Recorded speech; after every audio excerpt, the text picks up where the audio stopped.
All right, welcome back. So that was part one of the video. Hopefully you guys were able to do some of the classwork and you had some practice with it. Part two of the video is going to be the same sort of example. So if you're still having a smidge of trouble, let's try one more example real quick. So Kw is equal always, forever, until the end of time, to the concentration of H3O plus, which is the acid, let's write that just to make sure, times the concentration of OH minus, which is going to be our base. So that is always going to be the equation. You can algebraically manipulate it however you need to, however you want, but this is our equation if you have the concentration of the acid and you want to find the concentration of the base. Okay, so in this example, what do we know? Let's break this problem down just a little bit, even though we probably don't need to. We know the concentration of the hydroxide, of the base. It's 1.25,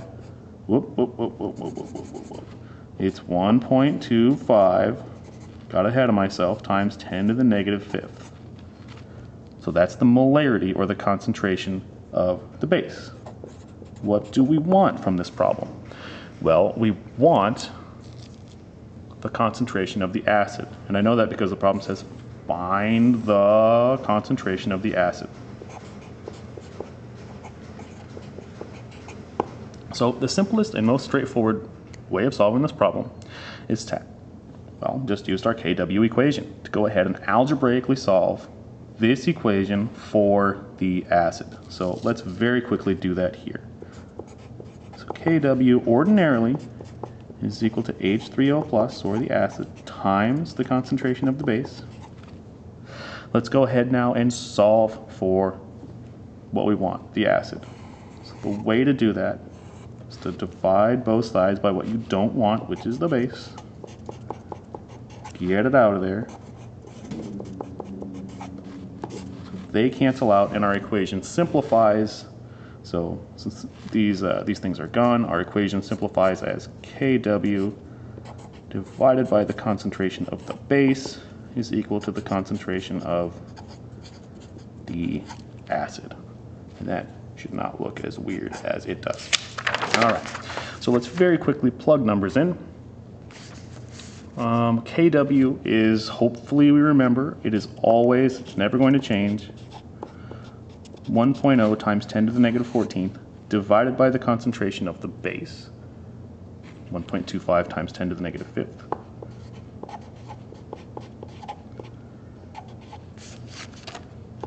And that's going to equal our molarity, or concentration, of the acid.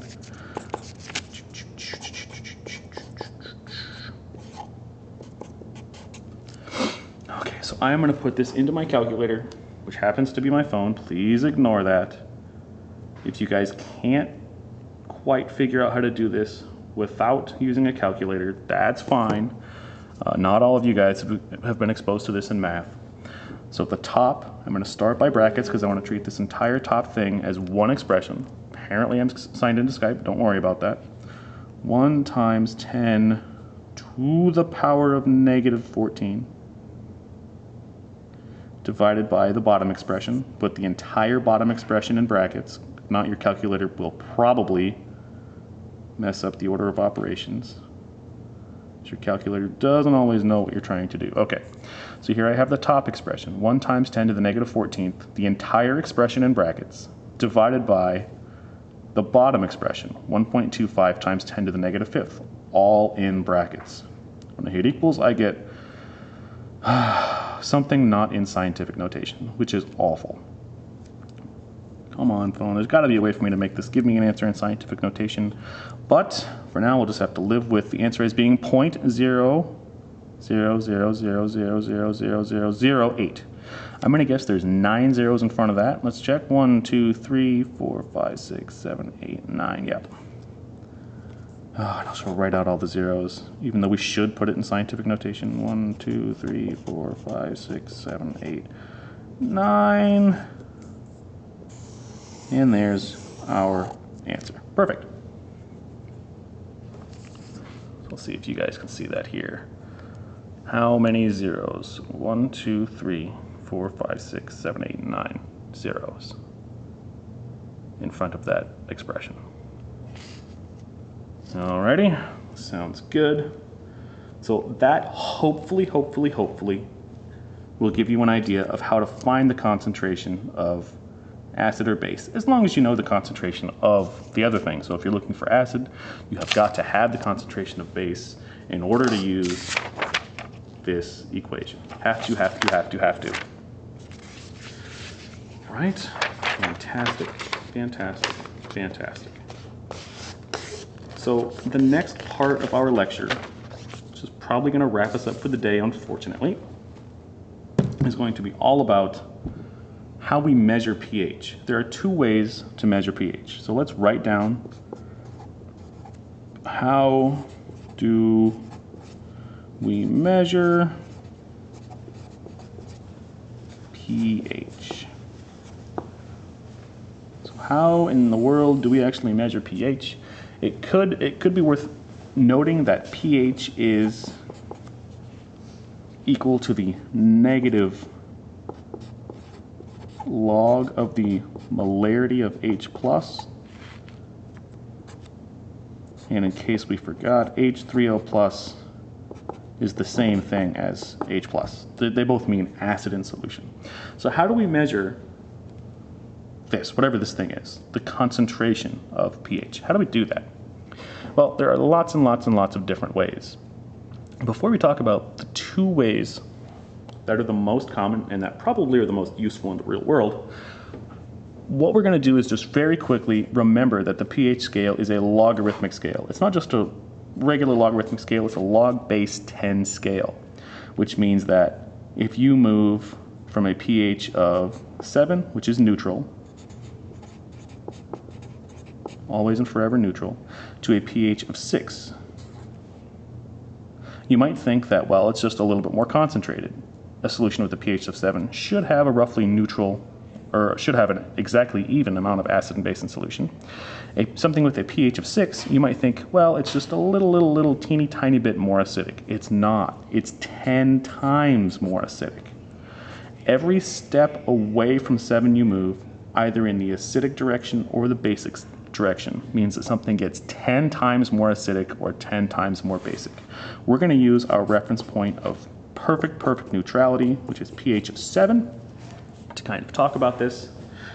So up here I wrote pH of 7 is neutral, which means there's no acid or base in solution. Each step away from 7, each whole integer number we move away from 7, the solution gets either 10 times more acidic if we go from 7 to 0, or 10 times more basic if we go from 7 to 14. So let's consider solutions with a pH of 5, 3, let's do 9, and 11. So 7, perfectly neutral, same amount of acid and base in solution. How much more acidic would a solution be that has a pH of 5? Well, we're moving 2 steps away from something with a pH of 7, which means that it's going to get 10 times 10 times more acidic. So we're moving 2 steps away from something that has a pH of 7. Each step, something gets acidic by a factor of 10. So 7 minus 5 is 2. 10 times 10 times more acidic, which is 100 times more acidic.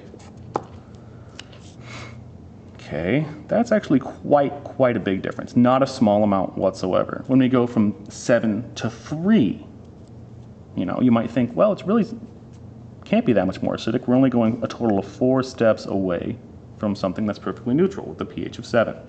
It's 4 steps away, so 10 times 10 times 10 times 10, or 10,000 times more acidic. So 10,000 times more acidic. All right, and the opposite's going to be true when you go from 7 to 11, except when you go above 7, you guys definitely should remember that anything with a pH above 7 is basic, but it's the exact same concept. So that should be a nice, brief review of what pH is, what the pH scale is, and we are going to talk about the different ways that we measure pH. So how in the world do we measure pH? Two different ways. I guess there's more than two different ways. We are going to talk about two common ways in class. We measure pH using a pH meter. So a pH meter is just a really simple thing. You stick it in a solution and it'll just tell you the pH. Very simple, very straightforward. Anyone can use it, at least I hope. The other way that we use pH is with something called an indicator solution. And you guys have seen me use this before. When I put the dry ice in the solution and it turned from a nice deep blue to, I think it was green or red, depending on the class. Probably not red. So indicator solution looks a little bit like this. Actually, it doesn't look a little bit like this. It looks very much like this. It's just kind of boring, average, ordinary color. You guys can see it here. This is perfectly neutral water. Actually, it's tap water, so it's definitely not perfectly neutral. But it has a pH of somewhere around 7. Could be 6.5, could even be 7.5, anywhere in that range. It's just tap water from the classroom.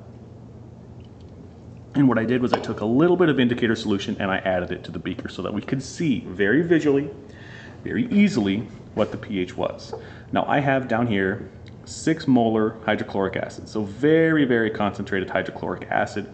I'm going to add it to the indicator solution and we're going to see what happens. The solution should change color and it should be fairly easy to figure out what color it changes, because we're going to see it. So there you go, I'm adding it, and it changes red. Let's mix it. Maybe it's not red, I don't know. Might look a little bit different on the camera. I'm not sure the white balance is right. But it definitely changed color. It's definitely not green anymore. So indicator solutions change color. Indicators, whoa, change color. Depending on the pH. I used universal indicator. Universal indicator has a very, very wide range of usefulness. Very basic pHs, so let's write that down. Universal indicator. Universal indicators have a very wide range of functional pHs, so they change color very well at all pHs. At very acidic pHs, the colors are very warm. So the colors produced by indicators are warm at acidic pH, and they get warmer. Whoa, random cursive. They get warmer the lower the pH. So the more acidic the solution, the warmer the color for universal indicator. Okay, here we go. Bases are the exact opposite. The colors produced for basic solutions by universal indicators are quite cold. So bases make universal indicator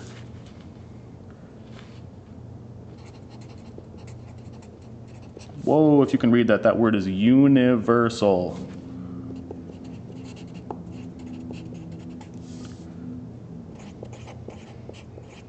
Cooler colors. Okay, so bases make universal indicator cooler colors. Blue and any other cool color. I can't think of them off the top of my head. Don't know why. Universal indicator, very straightforward. We shouldn't have any trouble with it. If we use it in class, I believe we actually have used it once, if I recall. I believe we have. So I'm running out of time. The bell is about to ring and I haven't even edited the video at all. We shall talk about one last thing and then we'll have to move on.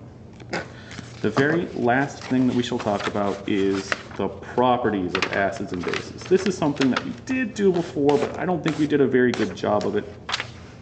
I obtained something from another teacher that should tell us, should give us a much better visual demonstration of what I'm talking about. So the very last part of our lecture here is going to be about the properties. Whoa, I want to take the marker off my pen here.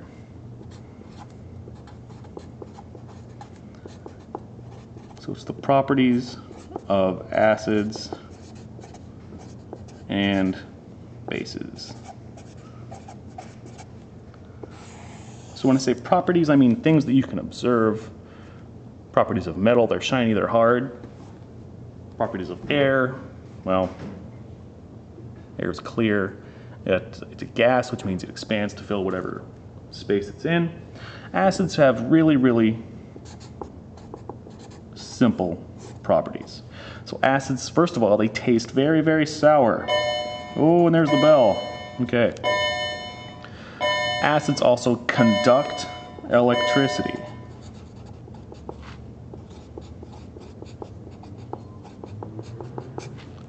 And I'm going to give a quick demonstration of that. So we have, let's start with the highest concentration of acid that we have. We have 6 molar hydrochloric acid. Very concentrated. Don't touch this stuff. And, oh, we can't see it. There's a battery. And here we have 2 metal wires. Now, in the air, for instance, no electrical current will flow between these 2 metal wires. In pure water, no current will flow between these 2 electrical wires. Only in a solution that conducts electricity will current flow. And what's going to happen when the current flows? If the current's very strong, these lights will light up. If the solution doesn't conduct electricity at all, the lights will not light up. So let's see. Is it going to work? It does. We can see that this 6 molar hydrochloric acid is conducting that solution, is conducting electricity very well. Let's try something 12 times weaker, 0.5 molar HCl. Is that going to conduct electricity? Yeah, but the lights, it doesn't conduct it quite as well, and I know because the lights didn't light up quite as strongly. So there we go. There's 6 molar, very strong conductivity. Lights light up quite well. Means all the electrical current is going through. Let's try 0.5 molar one more time. Okay, and I'm going to see if I can get a little bit more water in this one. Cooks, we can put a little more water in this one so that we can make it even more dilute. We can have a little more graphic of a demonstration of electrical conductivity.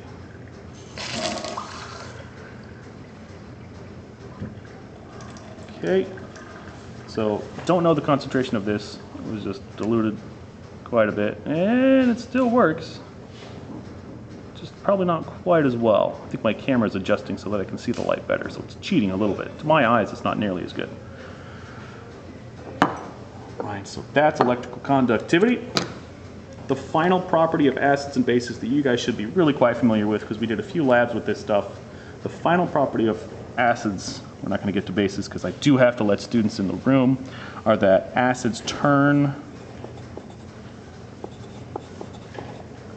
blue litmus paper red. So if you're ever wondering if you have an acid or base, or if you have neither, you can buy what's called litmus paper. What the litmus paper will do is it will turn different colors depending on whether or not you have an acid or a base. Here we have an acid because that's my example.